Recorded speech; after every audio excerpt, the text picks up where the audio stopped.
घटना यही घटा है कि हम अपनी वाइफ को यहाँ बच्चा के लिए लाए थे, तो उनका सीजर से बच्चा होना था और ये लोग सीजर की लेकिन संभाल नहीं पाई और उसको मार दी।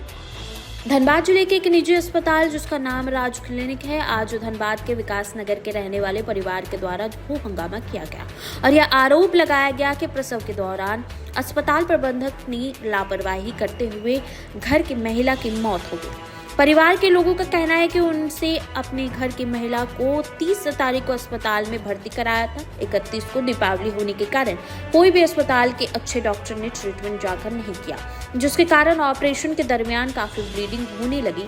जब तक लोग कुछ समझ पाते, अचानक 2 तारीख की देर रात अस्पताल के द्वारा उसे दूसरी जगह ट्रीटमेंट का सुझाव दिया गया। जब वह लोग उसे दूसरी निजी अस्पताल में लेकर गए तो महिला के बीपी और साथ ही ज्यादा ब्लीडिंग होने के कारण स्थिति काफी नाजुक हो चुकी थी और जिसके बाद उनकी मौत हो गई। परिवार के लोगों को कहना है कि अगर उसे महिला का ट्रीटमेंट अस्पताल के लोग सही करते तो शायद आज वह महिला जीवित होती।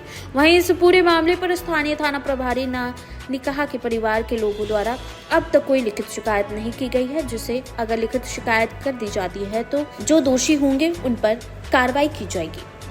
घटना यही घटा है कि हम अपनी वाइफ को यहाँ बच्चा के लिए लाए थे, तो उनका सीजर से बच्चा होना था और ये लोग सीजर की लेकिन संभाल नहीं पाई और उसको मार दी। क्या कुछ लापरवाही? मेरी वाइफ को मार दी। लापरवाही यही हुआ कि 30 तारीख को हम यहाँ भर्ती किए 30 तारीख को हम यहाँ भर्ती किए, उसके बाद ये लोग सीजर की और सीजर करने के बाद लापरवाही यही है कि ये सीजर की 30 तारीख को और उसके बाद ही उस दिन तो सीजर कर दी और बोले कि ठीक है, और उस दिन बच्चा भी ठीक था और ये भी ठीक, मेरी वाइफ भी ठीक थी, तो हम लोग उसको इमरजेंसी में ही रखी हुई थी।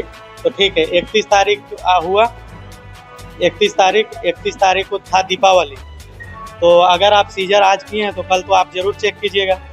तो ना मैडम चेक करने आई और इनके नर्स लोग आ रही, बोले मैडम से चेक करवा दीजिए। तो अरे आज दिवाली है, इनका बेटा बाहर से आया है तो ये उनके साथ थोड़ा व्यस्त है तो आज नहीं आ पाएगी राउंड पे। आज आपको हम ही लोग चेकअप कॉल करके कर रहे हैं। आज मैडम दिवाली मना रही, तो हम लोग बोले कि ऐसा थोड़ी ना होता है, पेशेंट है तो पहले 1 मिनट के लिए पेशेंट देख लीजिए, एक पेशेंट है आप 1 मिनट देख लीजिए, उसके बाद दिवाली। बोला नहीं भैया, आपका बोलने से नहीं होगा, दिवाली आज वो दिवाली मना रही, आज नहीं आएगी। दिक्कत कहाँ पे है? दिक्कत सुनिए, फिर हुआ 31 हुआ है 1 तारीख। 1 तारीख को उसका पेन करने लगा, सीजर पेन करने लगा, तो बोले तो ये लोग बोल रहे कि सबका पेन करता है, जो सीजर हुआ ही है तो पेन करता है। तो हम लोग भी सोचे कि सीजर है तो पेन करेगा ही।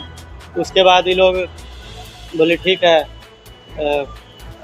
मैडम नीचे बुलाई, अब पट्टी चेंज की, उसका पट्टी चेंज की और बोले कि नहीं सब कुछ ठीक है, जो हम अपने पर्सनली चेक किए हैं, आपका सीजर ठीक है, कोई दिक्कत नहीं है, आप इसको कल छुट्टी करवा सकते हैं।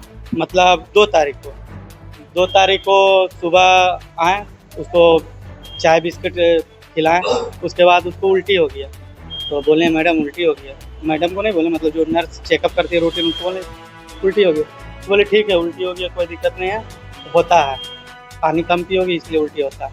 उसको 2 उल्टी हुआ, 3 उल्टी हुआ। उस दिन इसको छुट्टी भी करना था, तो ये 10 बजे मेरे पास गई, ये लोग बोले कि आपका 43,000 में बात हुआ था तो 20,000 जमा किए थे, 23,000 जमा कर दीजिए।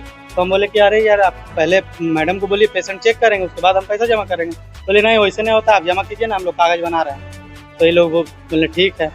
उसके बाद हम अपना भाई को बुलाए, पैसा मेरे पास उस समय यहाँ नहीं था, तो भाई आया, 20,000 रुपये जमा किया, 20,000 जमा किया।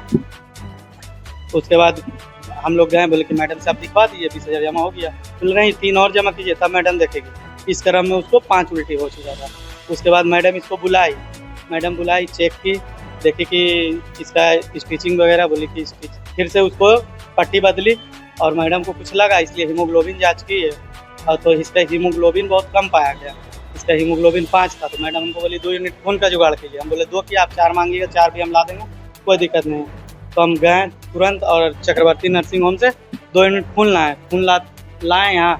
तो मैडम खून लाए तो बोली कि इसको सेकिए, सेकना पड़ता है पेट में खून को, सेकिए उसके बाद चढ़ाएंगे। इतने देर में मैडम लोग अंदर क्या बात की और बोली कि ठीक है, आप इसको एक अल्ट्रासाउंड करवा दीजिए, जो कहाँ ब्लीडिंग इतना हो रहा है उसको देखना ज़रूरी है। तो बोले कि ठीक है, अल्ट्रासाउंड भी करवा देते हैं।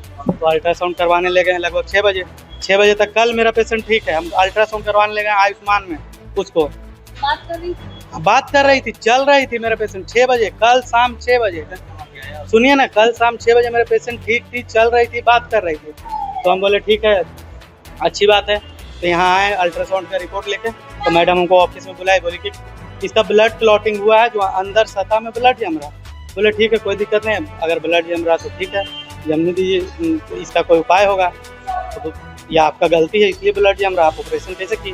बोले नहीं, गलती नहीं है, ऐसा 100 केस में 1 केस का होता है कि ब्लडिंग अंदर होने लगता है।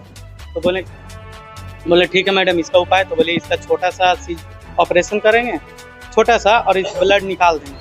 तो बोले ठीक है मैडम, अब जो भी कीजिए, आप मेरा पेशेंट है, इसको ठीक करके ही ना ले जाना, ठीक कीजिए। तो उसके बाद यही हुआ कि मैडम बोली ठीक है। तो यहाँ का नर्स जो स्टाफ है गया मेरे पास, बोला कि ठीक है 7,000 रुपया जमा कीजिए। बोले ठीक है, 7,000 रुपया भी जमा करेंगे, आपका गलती था लेकिन फिर भी हम पैसा जमा करेंगे, मेरा पेशेंट ठीक कर दीजिए। बोला ठीक है, कर देते हैं।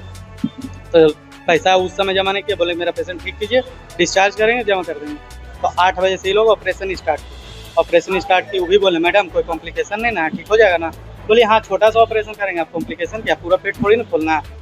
8 बजे ये ऑपरेशन की, 8 से 9 के बीच में ऑपरेशन करके बाहर निकली। मैडम कैसी है मेरी मरीज? बोले कि ठीक है, जो अभी तो बेहोश है, आप क्या देखने जाइएगा, इमरजेंसी में है। ऐसे नर्स उसके साथ पास बैठा दूँ। उसके बाद ये हमको बोले कि इसका ब्लीडिंग ज़्यादा होता है, तो 2 दिन हम देख लेंगे, 2 दिन अगर मेरे से कंट्रोल नहीं होगा तो इसको कहीं रेफ़र कर देंगे। बोले ठीक मैडम, जैसा आप अच्छा समझें। बोले ठीक है। तो उसके बाद ही हम 10-11 बजा, मेरे भाई उस सब यहाँ परिवार था, तो हम बाकी सबको भेज दिए। हम मम्मी दीदी अपना बच्चा को लेकर ऊपर थे, और इमरजेंसी में मेरी वाइफ थी। सुनिए ना, इमरजेंसी में मेरी वाइफ थी। तो 1 बजे अचानक एक नर्स मतलब दौड़ती हुई मेरे पास पहुंची, बोली कि आपको सर और मैडम नीचे बुला रहे इमरजेंसी में। हम भी डर गए, क्या बुला रहे? तुरंत नीचे आए। बोले क्या हो मैडम? बोले देखो इसका ब्लीडिंग बहुत ज़्यादा हो रहा, जो इसको कहीं रेफ़र करना होगा। रात को 1 बजे, ये काम वो पहले भी कर सकते थे। 1 बजे बोले कि रेफ़र करना होगा। बोले ठीक है, लेकिन हम बोले मैडम इसका शक्ल देखने से ठीक नहीं लग रहा कि इसको पूरा एकदम मतलब ये बोल चल कुछ नहीं रही। अभी 8 बजे आप लाए थे अंदर, तो ये बोल रही थी। आपके सुई देने वाला जो डॉक्टर सुन करने वाला आते हैं, बेहोश करने वाला, उसको भी बताए कि क्या खाए हैं, क्या नहीं खाए हैं, क्या पिए हैं, उल्टी कब हुआ है, सब उसको बताइए। अभी ऐसे कैसे हो गई? बोले नहीं ठीक है। डॉक्टर साहब भी बोल रहे ठीक है। डॉक्टर साहब तुरंत एम्बुलेंस आया, तुरंत अपने साथ स्ट्रेचर पकड़े, एकदम लोड करके उसको भगा दी कि 5 मिनट में तो तुम पहुंच जाएगा सर पे, जो एकदम ठीक है, कोई दिक्कत नहीं होगा। तो हम लोग असरफी ले गए, असरफी जैसे ही ले जाते हैं तो वहाँ तुरंत इमरजेंसी आप लोग तो नीचे था, लेकिन कार में आराम से उठा के बैठा रहे। वो खाली बोल रहे कि हमको काम करना है। इसके बाद ये अल्ट्रासाउंड कल आप ही बोले जब भी कभी चोट लगता था नीला हो जाता था, कुछ नहीं पड़ता तो नीला हो जाता था। नीले की बात झूठ नहीं बोल, झूठ हम कहाँ बोलेंगे सर? नीला आपके बच्चे वाला डॉक्टर देख के क्या बोले? वो बोले इनको प्रॉब्लम ये जेनेटिक डिफरेंस कब होता है? ब्लड में ऑक्सीजन का जब लेवल कम होता है तब नीला होता है सर। एक